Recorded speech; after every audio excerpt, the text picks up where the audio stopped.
In this podcast, we bring you The Last Ride to Ratnapur, the chilling tale of Nakul, a young man returning home during the plague years of the Bombay Presidency.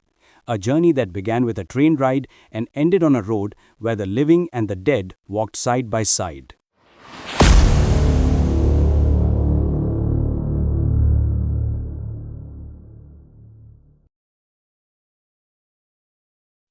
It was the winter of 1903, the time when the Bombay Presidency was reeling under the terrible grip of the bubonic plague. Entire villages were turning silent overnight, and on one such winter evening, a young man named Nakul, aged 21, was returning home from Bombay for his winter vacation.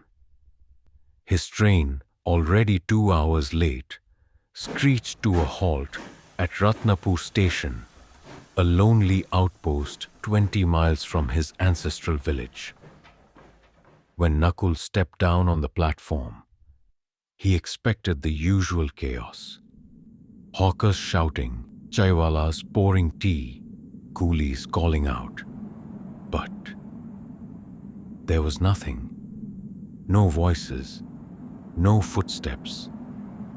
Just the wind, whispering across the empty platform. He looked around. Every stall was shut.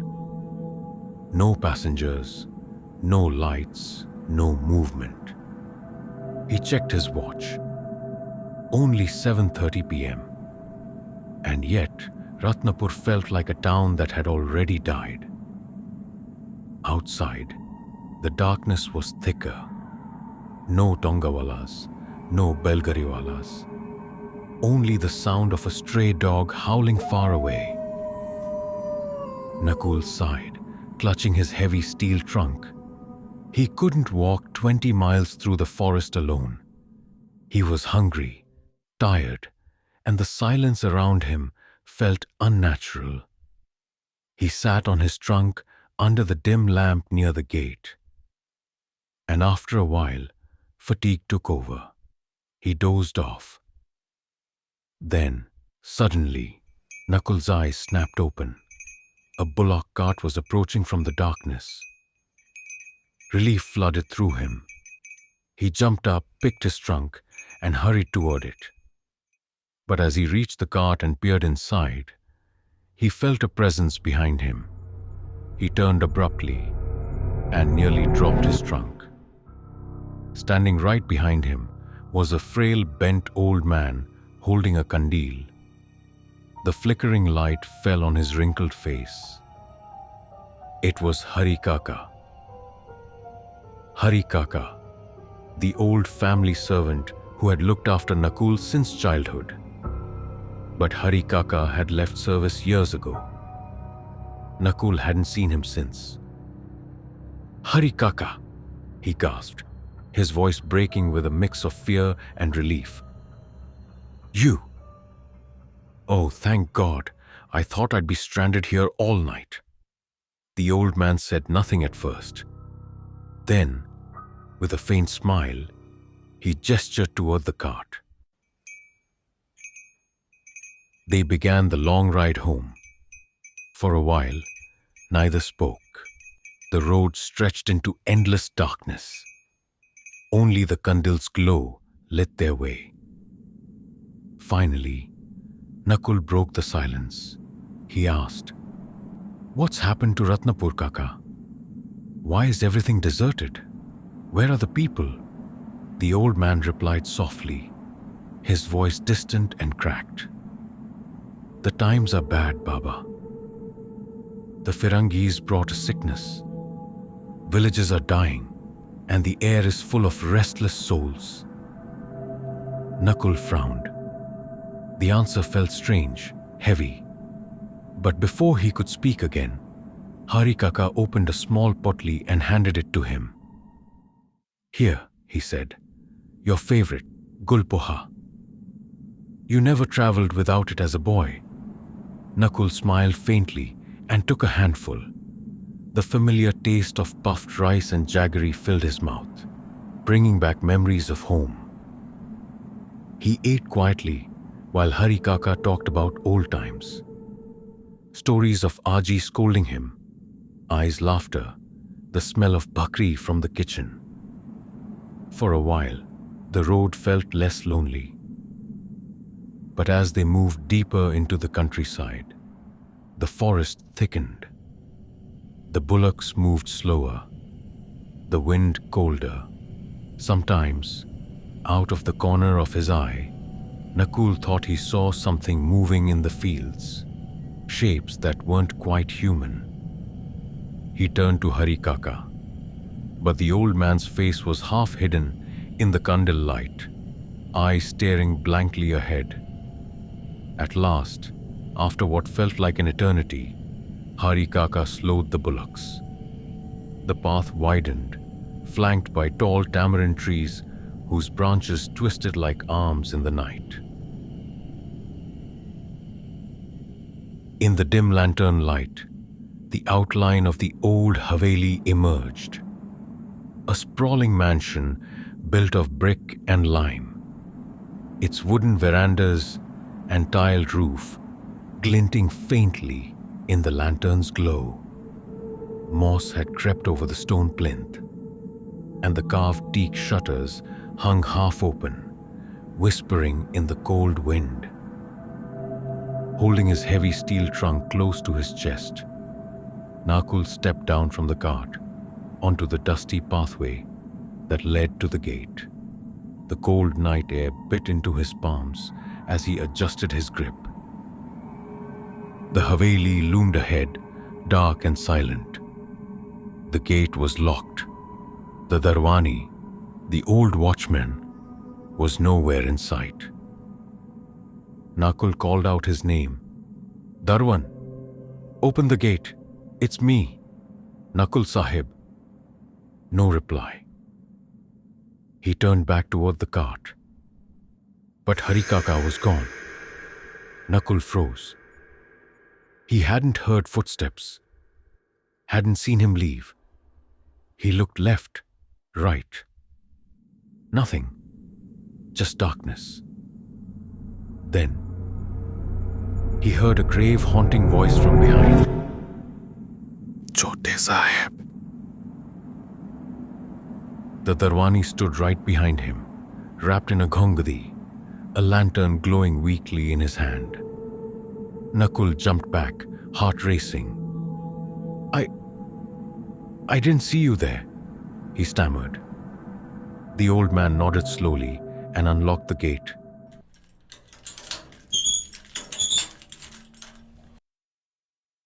Warmth and light greeted him at last. I came rushing out, scolding him affectionately for not sending a letter. Aji and Baba appeared soon after, overjoyed to see him.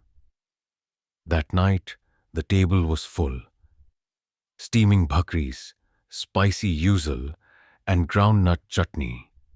Nakul ate greedily, laughing as his Aji fussed over him.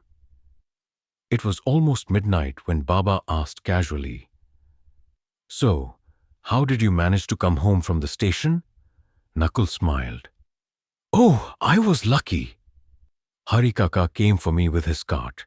We talked the whole way." The laughter stopped. Every face turned pale. Ai's smile vanished and Aji's hands began to tremble. "Impossible, impossible," whispered his mother. Nakul frowned. "Why not? We even ate gulpoha on the way." "Enough!" Aji stood up abruptly. "It's late. Go to bed, Baba. We'll talk tomorrow." Later that night, Nakul woke to the sound of whispers. Aji and I entered his room with Chandu, the servant, carrying a small shagadi, an earthen firepot, glowing faintly. Without a word, Aji circled chilies and mustard around Nakul's head and threw them into the fire. The room filled with thick smoke. "Deva, protect my child," she muttered. Nakul coughed, bewildered. Aji, what are you doing? She only patted his head softly. The times are bad, Baba. The spirits wander at night. It's for protection. The Nazar follows those who travel with spirits. Go to sleep. You're safe now. That night, Nakul couldn't sleep. Every creak of the Haveli sounded like footsteps. Every rustle of the wind, like whispers calling his name. At one point, he thought he heard bullock bells. Faint, far away. He held his breath. The sound stopped. By morning, the first rays of sun filtered weakly through the mist. From his room, Nakul could hear hurried footsteps in the courtyard and anxious whispers from the servants. When he stepped out, he noticed the Darwani speaking in hushed tones with Aji, who was holding her prayer beads tightly. Nakul overheard her saying in a trembling voice, "Go, call the Ojha quickly, before sunset."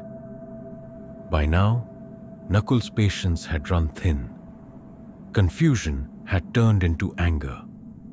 He barged into the living room where his entire family had gathered, their faces pale and tense. "What's going on?" he demanded. "Why did you call the Ojha?" Everyone fell silent. I looked away. Baba lowered his eyes. Aji sighed deeply and gestured for him to sit beside her. "Child, the plague has taken away many souls. Villages around us are empty." In a trembling voice, Aji whispered, "You said Hari Kaka brought you home last night." She paused, her eyes hollow with dread. "Hari Kaka is dead. He died a month ago. He was among the first to perish, child. The plague took him swiftly, and his whole family too. His granddaughter came here herself to tell us. Poor souls, no one even dared to touch their bodies. You must have met something else, child, something that wears his face." Baba placed a trembling hand on Nakul's shoulder. "Perhaps his spirit could not rest," he said softly. "Perhaps he came only to see you one last time." Nakul rose quietly and walked to his room. The corridor felt colder than before. When he entered, he froze. On top of his steel trunk lay a small potli. He hesitated, then slowly untied it. Inside was gulpoha, still warm. Bullock bells could be heard faintly in the distance, growing louder. Nakul's throat went dry. His heartbeat thudded in his ears.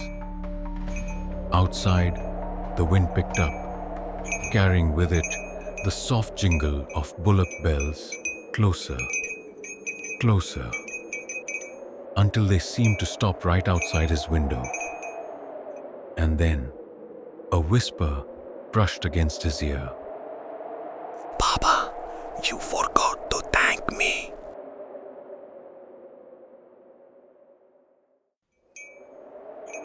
Some say, on quiet nights near Ratnapur station, when the wind carries the scent of dust and the world grows still, you can still hear the jingle of bullock bells and an old man's whisper in the dark. "Baba, it's time to go home."